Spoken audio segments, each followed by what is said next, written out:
you know, using common sense things around the home, mowing later in the day, carpooling, ride pooling to work. If you have kids in a neighborhood school or even a private school, see if you can't van pool or ride pool those, and encourage your employment.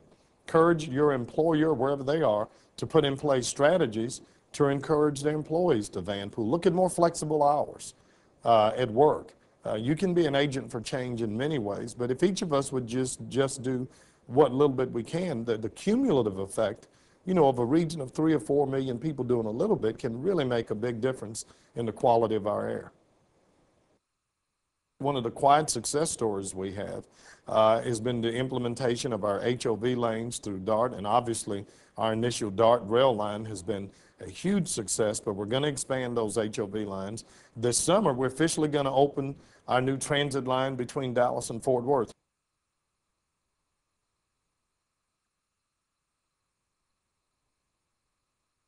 I think we've got to start thinking of this as a personal health issue for citizens, for individuals, and focus on that rather than just saying it's going to cause us business problems.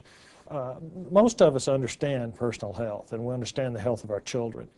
And I think if we help people realize that this is an issue that affects us individually, affects our physical health and the way we feel and our children feel, then I think we'll find the general public a lot more interested in this subject.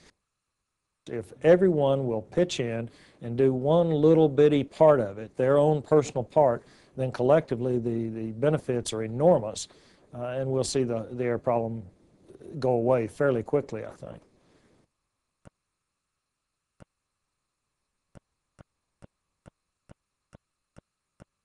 Drive your least polluting vehicle is one.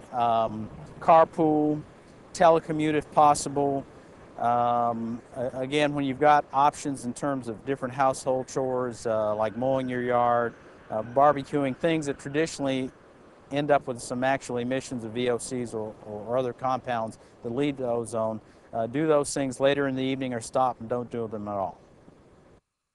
Just kind of like a stoplight. Green is sort of the color you look at when things seem to be okay.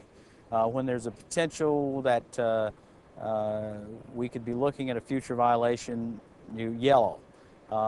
When there is a violation, red would be the appropriate color because it lets you know that there's in fact something going on that can be harmful to health.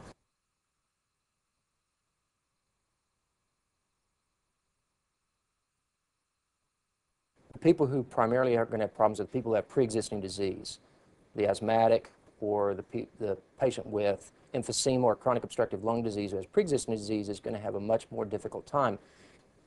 The general population, however, is not immune to the problems associated with this. People who have no pre-existing disease can get into problems during these times also. They're probably going to present with shortness of breath, wheezing, difficulty breathing, exercise intolerance, where they were able to do things prior and now all of a sudden they find themselves air hungered or unable to do it without being uncomfortable.